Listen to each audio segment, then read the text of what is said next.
If you build a serious PC to max out AAA titles without destroying your budget, you are almost definitely running the current meta, an RTX 40 series GPU with a 14th Gen i5. But when you play your favorite game for 1 minute, it runs like a space heater, turning your room into a sauna. The CPU is showing 90 degrees Celsius.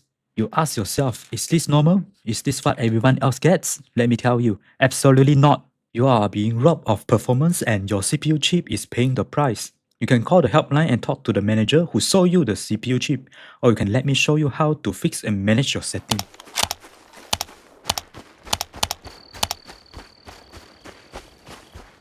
Just look at the footage before the CPU fix. Absolutely outrageous. Why would a CPU run this hot? It is honestly unbearable to watch. Skiff, come on, you forgot to suit up your exhaust skeleton armor? Let's fix this just for you.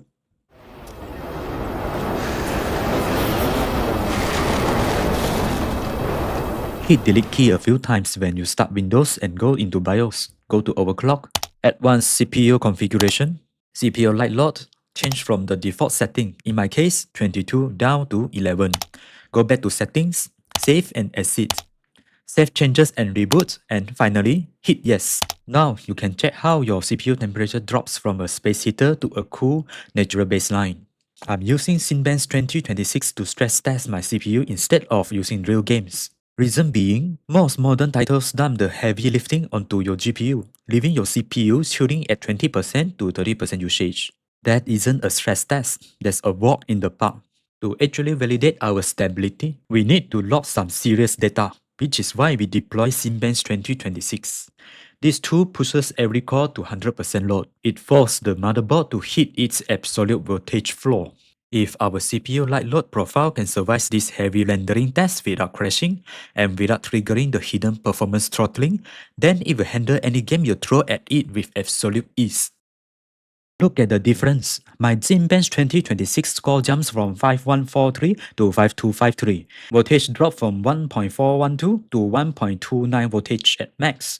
Thermal throttling gone. From red zone 100 degrees Celsius to white zone 91 degrees Celsius under maximum stress test. We are getting more work done with less heat, longer durability. Let's run a quick performance audit in real game.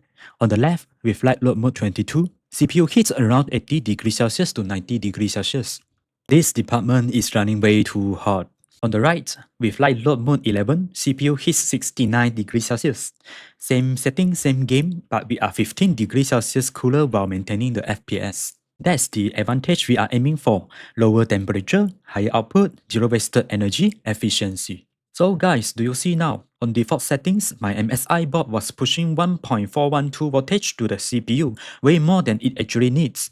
We want to keep our CPU core voltage between 1.29 voltage and 1.39 voltage, preferably at 1.29 voltage, and avoid reaching 1.4 voltage for maximum stability and lower chance of blue screen and crashes. I'm on a MSI board, so I use Lite Load Mode 11. That is my sweet spot. If you are on Asus, Gigabyte, or ASRock, look for a setting called IA-AC load line. Most motherboards set this to a high number like 1.1 megohms by default.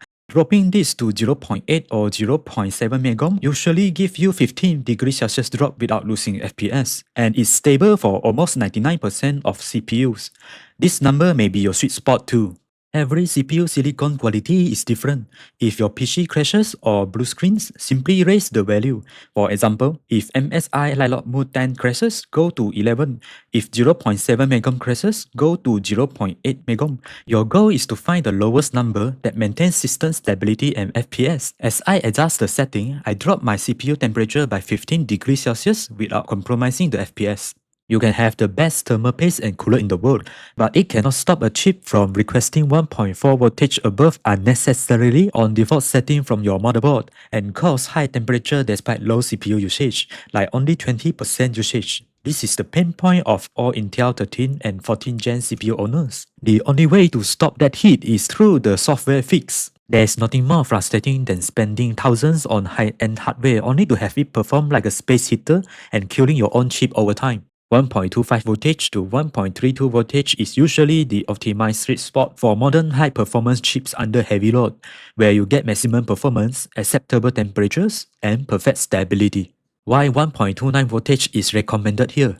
A voltage of 1.4 above is what motherboards pump into a CPU out of the box to guarantee that even the lowest quality silicon won't crash. By dialing it down to 1.29 voltage, you are cutting out about 100 milliwatt of excess voltage, and the CPU still has plenty of electrical headroom to sustain its maximum effective core clocks, even up around 5.1 GHz or higher. If your goal is absolute peace of mind with zero interest in stress testing, avoiding possibility of the game crashes and blue screens, leaving it at 1.29 voltage is the best option.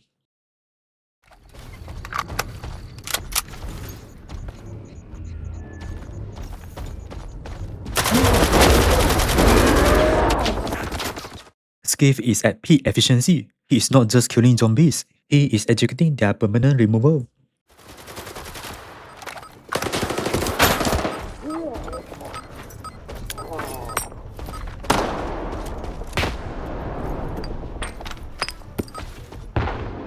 Just when I say he is at peak performance, he missed 2 grenades. 2!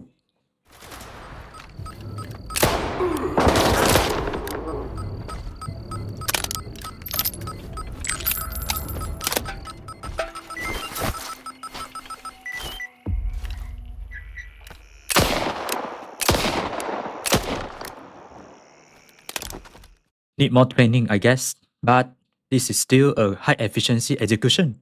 Corporate upgrade. By the way, if you run into another party of zombies, sign me up. I can fix them. And stay for more tech fix and benchmark. Hit like and subscribe and catch up with us. See ya.